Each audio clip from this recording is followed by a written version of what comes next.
సూరజ్ సహాయంతో ఫుడ్‌ని సక్సెస్‌ఫుల్‌గా సేల్ చేసి, మేనేజర్ కాలర్ పట్టుకుని జోష్నకి షాక్ ఇచ్చిన దీప.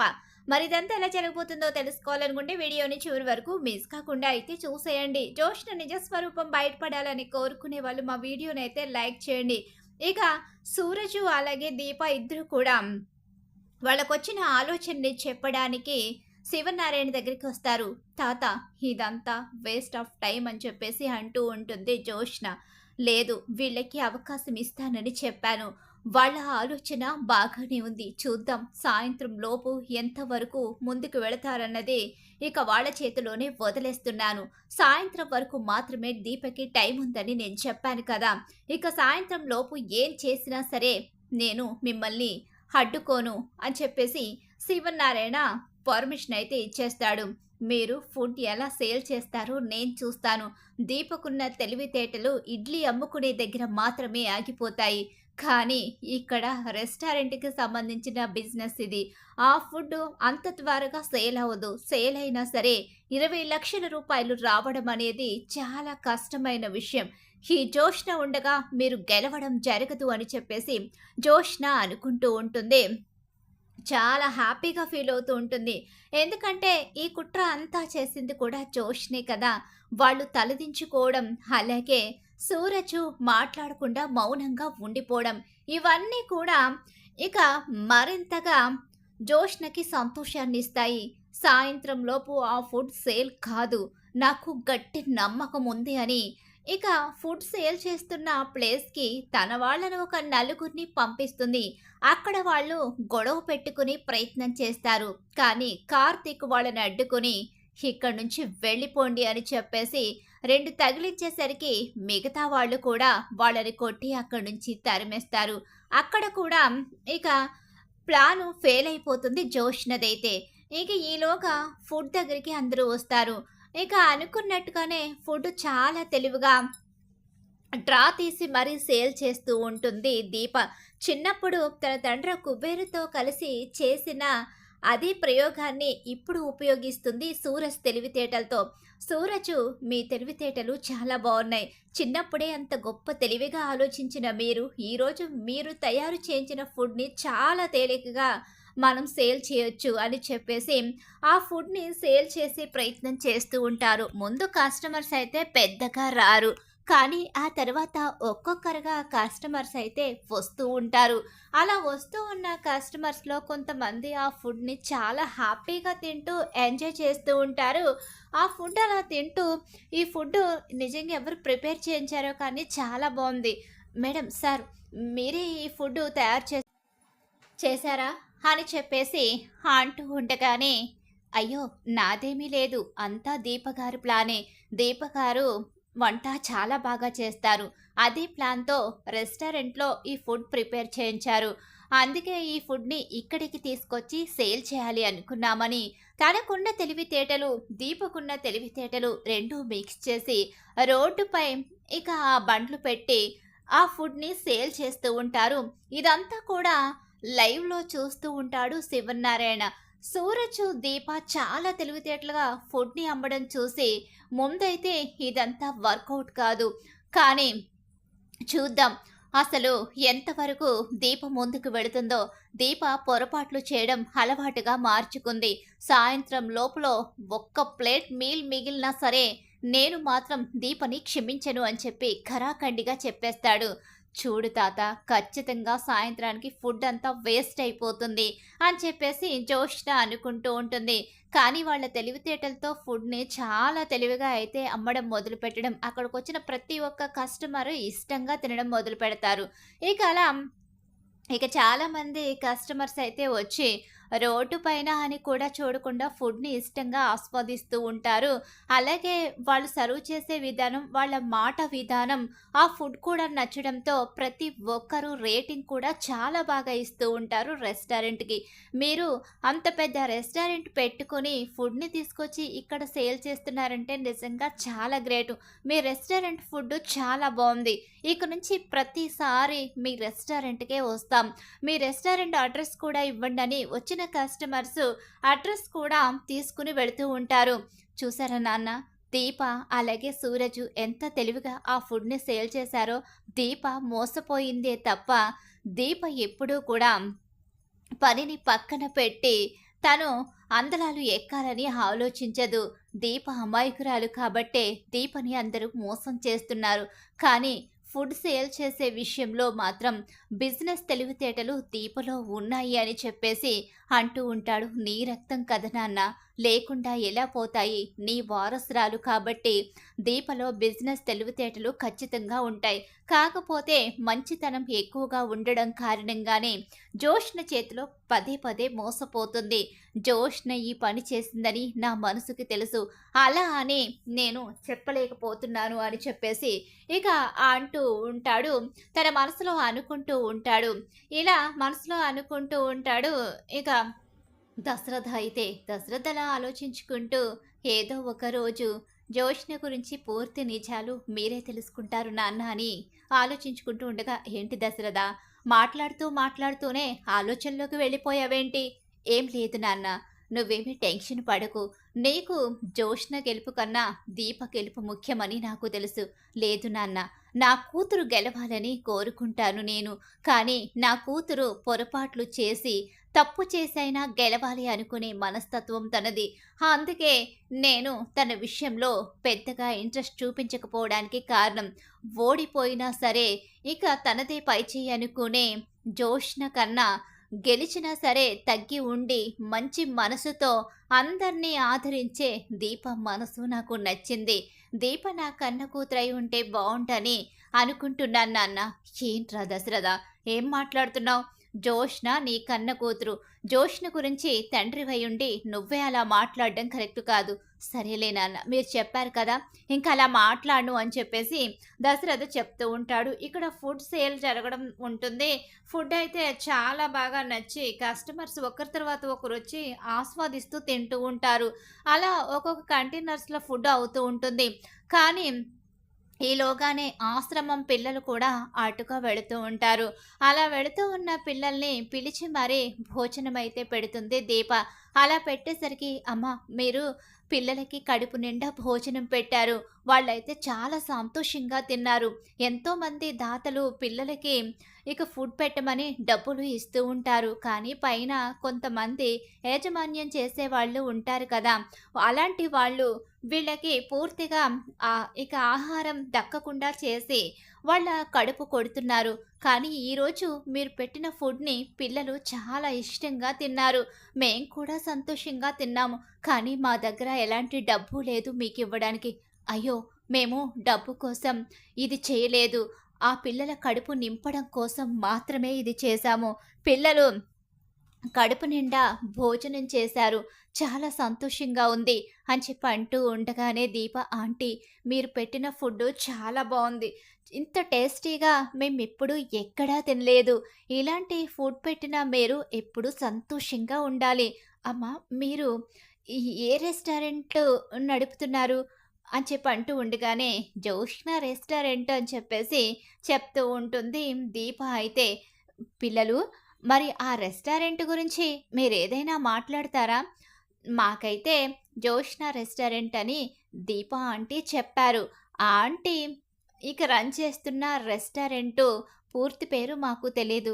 కానీ ఈ ఆంటీ రన్ చేస్తున్న జోష్న రెస్టారెంటు మిగిలిన బ్రాంచులు అన్నీ కూడా గ్రోత్ రావాలి. ఈ ఆంటీ చేతి ఫుడ్డు చాలా బావుంటుంది. ఈ ఆంటీ రన్ చేస్తున్న రెస్టారెంట్‌కి కనుక మీరు వెళితే, ఇంటి భోజనాన్ని ఎవరైనా మిస్ అయ్యేవాళ్ళు ఉంటే ప్రతిరోజు ఈ రెస్టారెంట్‌కి వెళ్ళి తినవచ్చు. ఎంతోమంది ఉద్యోగం, వ్యాపారం అంటూ పట్టణానికి వచ్చి ఇంటి భోజనాన్ని మిస్ అవుతూ ఉంటారు. వాళ్ళు ఎన్నో సార్లు బాధపడుతూ ఉంటారు.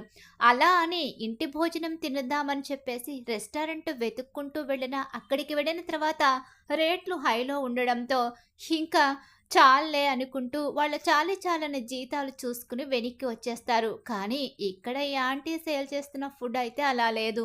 రేట్ కూడా చాలా తక్కువగా ఉంది. ప్లేట్ మీల్స్‌తో కడుపు ఫుల్‌గా నిండిపోతుంది. అలాగే మన ఇంటి భోజనం తిన్న రుచి, అనుభూతి కలుగుతుంది.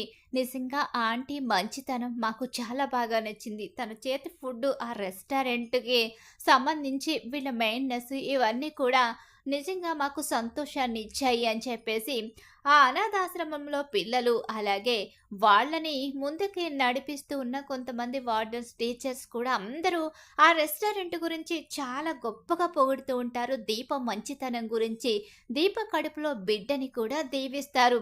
అలా సూరజు, దీప ఇద్దరూ తెలివితేటలతో ఎలాగైతే ఫుడ్‌ని సేల్ చేయడమే కాకుండా రెస్టారెంట్ గ్రోత్‌ని ఒక్కసారిగా పైకి తీసుకొస్తారు. ఆన్‌లైన్‌లో ఇంకా ఎప్పుడైతే రెస్టారెంట్ గురించి ఆశ్రమం వాళ్ళు, అలాగే ఫుడ్ తింటున్న రోడ్డు మీద కస్టమర్స్ అందరూ కూడా రివ్యూ ఇస్తారో, ఒక్కసారే ఆ రివ్యూతో ఆ రెస్టారెంట్ గ్రోత్ బాగా పెరిగిపోతుంది. చాలా హ్యాపీగా ఫీల్ అవుతూ ఉంటారు దీప, సూరజ్ ఇద్దరూ కూడా. చూసావా తాత, ఇప్పటికైనా అర్థమైందా? అర్థమైందిరా. దీపని అనవసరంగా తప్పు పట్టానని ఇప్పుడు అర్థమైంది. తన మంచితనమే తను మోసపోవడానికి కారణం. ఆ మంచితనం ఎక్కువగా పనిచేయదని చెప్పు. ఇప్పుడు తన తెలివితేటలతో ఫుడ్ అంతా సేల్ చేసింది. చాలా హ్యాపీగా ఉంది. మళ్ళీ నేను తలెత్తుకునేలా చేసింది. ఆ విషయానికి నేను గర్వపడుతున్నాను. కానీ పదే పదే ఇలాంటి సిట్యుయేషన్ రాకుండా చూసుకోమని చెప్పు కార్తీక్. తను మంచిగా సేల్ చేయగలదని, వ్యాపారంలో తనకున్న తెలివితేటలు, మెళకువలు, తనకున్న ఓర్పు, సహనం ఇవన్నీ కూడా నాకు నచ్చాయి. కానీ బిజినెస్‌లో పోటీ చాలా అవసరం. అవతల వ్యక్తి చాలా తెలివిగా దెబ్బ కొట్టడానికి ప్రయత్నిస్తూ ఉంటాడు. అలాంటి వ్యక్తి నుంచి మనం గెలవాలి అంటే కాస్త స్వార్థం, మిగిలింది తెలివితేటలు, ఇవన్నీ కూడా తనకి చాలా అవసరమని చెప్పు అని చెప్పేసి చెప్తూ ఉంటాడు. శివనారాయణ గొప్పగా మెచ్చుకుంటాడు. ఇక ఫుడ్ అంతా సేల్ అయిపోతుంది. జోష్న ఎన్ని ప్రయత్నాలు చేసినా సరే ఫుడ్ ప్రయత్నం అయితే ఆగదు. అక్కడ ఫుడ్ సేల్ అయిపోయి శివనారాయణ మళ్ళీ తనకి అవకాశాన్ని ఇవ్వడం, మెచ్చుకోవడం జరుగుతుంది. ఇక అందరూ కూడా చాలా హ్యాపీగా ఫీల్ అవుతూ ఉంటారు. ఇక ఈలోగా ఇక్కడ చూస్తే అసలు దీనంతటికీ కారణం జోష్‌నే అని మీకు తెలుసా? అని చెప్పేసి అడుగుతూ ఉంటాడు సూరజ్. అవును, అర్థమైంది సూరజ్. ఇదంతా చేయడానికి కారణం జోష్‌నే అని అర్థమవుతుంది. జోష్‌నే ఇదంతా చేసిందని తెలుస్తుంది. కానీ మన దగ్గర ఎలాంటి సాక్ష్యాలు లేవు. మీరు గమనించారా? జోష్న గారితో పాటు అదే తన పక్కనే ఉన్న మేనేజర్ కూడా మనల్ని మోసం చేశాడు. ఆ మేనేజర్‌ని పట్టుకుంటే మొత్తం అన్ని సాక్ష్యాలు బయటికొస్తాయని చెప్పేసి అంటూ ఉండగానే, సరే అయితే అని చెప్పేసి ఇక అక్కడి నుంచి బయలుదేరిపోతారు దీప, సూరజ్ ఇద్దరూ కూడా. వాళ్ళు ఎంతైతే పెట్టుబడి పెట్టారో అంతకు మించిన లాభం కూడా అక్కడ రావడంతో చాలా హ్యాపీగా బయలుదేరుతారు ఇద్దరు. ఇక ఈలోగానే మేనేజర్‌ని పట్టుకొని సూరజ్ అయితే 4 తగిలిస్తాడు. ఏంటండి, నేనిప్పుడే ఫోన్ చేసి జోష్న మేడంతో చెప్తాను. నా మీద చెయ్యి చేసుకున్నారని. అసలు ఎందుకిలా చేస్తున్నారు? నేనేం చేశానని? అని చెప్పేసి అడుగుతూ ఉండగానే, ఈలోగానే ఏంటి ఫోన్ చేస్తావా? నా దగ్గర వీడియో ఉంది. నువ్వు అక్కడికి వచ్చిన అతనికి ఫోన్ చేసి మాట్లాడడం నేను విన్నాను. ఆ వీడియోని ఇప్పుడు పోలీసులకి ఇస్తాను. అప్పుడు కదా నీ పరిస్థితి ఏమవుతుందో తెలుస్తుంది. జోష్న మేడం బాగానే తప్పించుకుంటుంది. నువ్వు మాత్రం అడ్డంగా ఇరుక్కుని జైలుకు వెళ్ళాల్సిన పరిస్థితి వస్తుంది అని చెప్పేసి సూరజ్ అయితే బెదిరిస్తాడు. అలా బెదిరించడంతో నిజంగానే ఫోన్‌లో వీడియో ఉంది. ఫోన్ కాల్ మాట్లాడిన రుజువు ఉందని నమ్మేస్తాడు మేనేజర్ అయితే. అలా నమ్మిన ఆ మేనేజర్ అయితే భయపడి ఎట్టి పరిస్థితిలోని ఈ విషయాన్ని మీరు బయట పెట్టొద్దని చెప్పేసి నిజాన్ని చెప్పడానికి సిద్ధపడతాడు. అలా నిజం చెప్తూ ఉండగానే, ఈలోగానే నువ్వు నిజం చెప్పాల్సింది ఇక్కడ కాదు. నువ్వు ఎక్కడ నిజం చెప్పాలో నేను చెప్తాను అని చెప్పేసి అతన్ని తీసుకొని ఆఫీస్‌కైతే వస్తారు సూరజ్, దీప ఇద్దరూ కూడా. ఇక దీప అయితే అతని కాలర్ పట్టుకుని లోపలికి తీసుకొస్తుంది. అలా వచ్చేసరికి జోష్న షాక్ అయిపోయి ఉండిపోతుంది. ఏమైందమ్మా దీప? ఎందుకు అతన్ని తీసుకొచ్చావేంటి? మేనేజర్ కాలర్ పట్టుకున్నావేంటి? మేనేజర్ ఏం చేశాడు? అని చెప్పేసి అంటూ ఉండగానే, చెప్పరా, ఏం చేశావో చెప్పు. నువ్వు ఏం చేస్తే ఈరోజు నాకు ఇలాంటి ఆర్డర్ వచ్చిందో చెప్పు అని చెప్పేసి అంటూ ఉండగానే, సార్, సార్ నన్ను క్షమించండి సార్ అని చెప్పేసి అంటూ ఉంటాడు మేనేజర్ అయితే. ఈలోగానే జోష్న సైగలు చేస్తూ ఉంటుంది. జోష్న సైగలు చేసేసరికి మేనేజరు కంగారు పడుతూ ఉంటాడు. అలా టెన్షన్ పడుతూ ఉండగానే ఈలోగా ఇక ఒక్కసారి జోష్న వైపు చూడండి పెద్దయ్య గారు అని చెప్పి అనేసరికి, ఏంటి జోష్న? అతని వైపు అదే పనిగా చూస్తూ, ఎందుకు టెన్షన్ పడుతున్నావు? అని చెప్పి అడిగేసరికి, ఇంకొకసారి అదేం లేదు తాత. నేనేం టెన్షన్ పడడం లేదు అని చెప్పేసి అంటూ ఉంటుంది. ఇక జోష్న కంగారు పడుతూనే, నేను కంగారు పడడం లేదని చెప్పేసి అంటూ ఉంటుంది. అలా అనేసరికి, చెప్పరా? నువ్వు నిజం చెప్తావా? ఇప్పటికిప్పుడే పోలీసుల్ని తీసుకురమ్మంటావా? అని చెప్పేసి ఇక సూరజ్ అయితే బెదిరిస్తాడు. లేదు సార్, నిజం చెప్పేస్తాను. నన్ను క్షమించండి సార్. నన్ను క్షమించండి. జోష్న గారు చేయమంటేనే నేనిదంతా చేశాను. అక్కడికి ఫుడ్ ఆర్డర్ ఇవ్వడానికి వచ్చిన మనిషి జోష్న మేడం మనిషే. జోష్న మేడం మన దగ్గరికి వచ్చినట్టే వచ్చి ఆ ఫుడ్ ఆర్డరు వాళ్ళకి వెళ్ళిపోవాలి. ఎట్టి పరిస్థితిలోని కూడా ఆ ఫుడ్ ఆర్డర్ ఇచ్చిన అతను ఫోన్ పని చేయకూడదని చెప్పి అతన్ని కూడా డబ్బులిచ్చే ఇక్కడికి తీసుకొచ్చారు. నన్ను క్షమించండి. జోష్న మేడం నాకు డబ్బులివ్వడం వల్లే నేను జోష్న మేడంకి ఇలాంటి పనులైతే చేసి పెట్టాను అని చెప్పేసి అంటూ ఉంటాడు. ఇక అక్కడ మేనేజర్ అయితే, తాత చూసావా నింద నా మీద ఎలా తోసేస్తున్నారో? అసలు నేనేం చేయలేదు తాత. ఏం చేయలేదా? నిజం మాట్లాడుకుందామా జోష్న? ఏంటి బావా? ఏం మాట్లాడుతున్నావు? అవును, నువ్వు చేసిన పనులు నా దగ్గర సాక్ష్యాలతో సహా ఉన్నాయి. వాడేం చేశాడో అన్ని సాక్ష్యాలు ఉన్నాయి. వాడితో కలిసి నువ్వు ఎలా నాటకాలాడించావో అన్ని సాక్ష్యాలు నా దగ్గర ఉన్నాయి అంటూ కార్తీక్ దగ్గర ఫోన్లో ఉన్న సాక్ష్యాలు మేనేజరు అక్కడ ఫుడ్ ఆర్డర్ ఇవ్వడానికి వచ్చిన వ్యక్తితో మాట్లాడడం, అలాగే మేనేజర్ ద్వారాగా ఫుడ్ ఆర్డర్ ఇవ్వడానికి వచ్చిన వ్యక్తికి డబ్బులు ఇప్పించడం, ఇవన్నీ సాక్ష్యాలు కూడా ఆల్రెడీ సేకరిస్తాడు సూరజ్. అలా సేకరించి కార్తీక్ ఇవ్వడం, అలాగే కార్తీక్ ఆ సాక్ష్యాలు తీసుకుని రావడం కూడా జరుగుతుంది. సాక్ష్యాలు తీసుకుని వచ్చి మొత్తం అన్నీ కూడా శివనారాయణ ముందు బయట పెడతాడు. చూసావా తాత, నేను చెప్పాను కదా దీప మట్టి లాంటిది అని. దీప మట్టి కాబట్టి అందులో ఏం పోసినా తీసుకుంటుంది అని చెప్పి దీప మీద విషం చల్లి తను సీఈఓ కావడానికి ఇక తను చెయ్యని ప్రయత్నాలంటూ ఏమీ ఉండడం లేదు.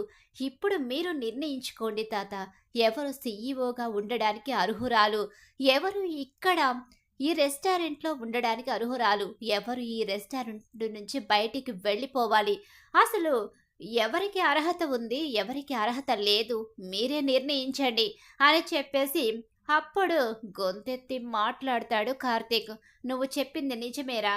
ఇప్పటి వరకు నా కళ్ళు మూసుకుపోయాయి. మనవరాలు కదా, ఎన్ని తప్పులు చేసినా క్షమించాలి అని అలా క్షమిస్తూ వచ్చాను.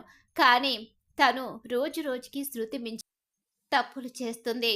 తప్పుల మీద తప్పులు చేస్తూ చివరికి నా పరువు తీయడానికి కూడా తను వెనకాడడం లేదు. తన గెలుపు కోసం ఇంత కుట్రలు చేసే ఇలాంటి వ్యక్తి రెస్టారెంట్లో ఉంటే ఏదో ఒక రోజు నేను బయటికి వెళ్ళిపోయే పరిస్థితి వస్తుంది. నేను ఇక్కడి నుంచి వెళ్ళిపోవడం అంటూ ఉంటే అది నా ప్రాణం పోయినప్పుడు మాత్రమే. ఈ రెస్టారెంట్ పరువునే కాపాడుకుంటూ రెస్టారెంట్ని ఈరోజు ఈ స్థాయికి తీసుకొచ్చాను. అందరి ముందు గొప్పగా బ్రతుకుతున్నాను. శివనారాయణ అంటే సమాజంలో ఒక గొప్ప పేరుని, బ్రాండ్ని క్రియేట్ చేసుకుని నా పిల్లలకి మంచి భవిష్యత్తుని ఏర్పరచుకున్నాను. ఈరోజు మనవరాలు కారణంగా అవన్నీ పోతాయంటే నేను అస్సలు క్షమించను. క్షమించే ప్రసక్తే లేదు. నీ ముందు కూడా ఈరోజు నేను తలదించుకొని మాట్లాడుతున్నాను జోష్న కారణంగా. ఇంకా ఎప్పుడూ కూడా జోష్న రెస్టారెంట్ వైపు కన్నెత్తి కూడా చూడకూడదు. అలాగే ఇక జోష్నకి ఈ రెస్టారెంట్లో ఉండే అర్హత లేదు. అసలు సీఈఓ అయ్యే అర్హత అస్సలు లేదు. సీఈఓ అవ్వడం అంటే గెలిచి చూపించాలి. అవతల మనిషిని ఓడించడం కోసం ఇలాంటి దుర్మార్గమైన ఆలోచనలు, కుట్రలు, కుతంత్రాలు చేసే వ్యక్తి అసలు ఈ రెస్టారెంట్కి పనికి రాదు. తను ఇంక ఈ రెస్టారెంట్ వైపు ఎప్పటికీ రాకూడదు. ఇక్కడి నుంచి బయటికి వెళ్ళిపోవాలి. దీపకు వేసిన శిక్షే తనకి వేస్తున్నాను. రెస్టారెంట్లోంచి బయటికి వెళ్ళిపోవడమే కాదు, ఇక మరోసారి నాకు ఎప్పుడూ ఎదురు పడకూడదు. తను నా మనవరాలే, నా ఇంట్లోనే ఉంటుంది. ఆ విషయం నాకు తెలుసు.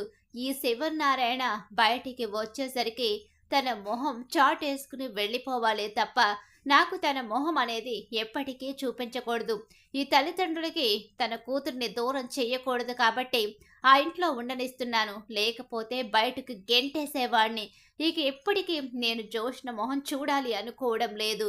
జోష్న మరోసారి నా ఎదురు పడితే నేనేం చేస్తానో నాకే తెలీదు. నాకొచ్చిన కోపానికి ఇక్కడి నుంచి వెళ్ళిపో అని చెప్పేసి జోష్నకి దిమ్మతిరికి షాక్ అయితే ఇస్తాడు.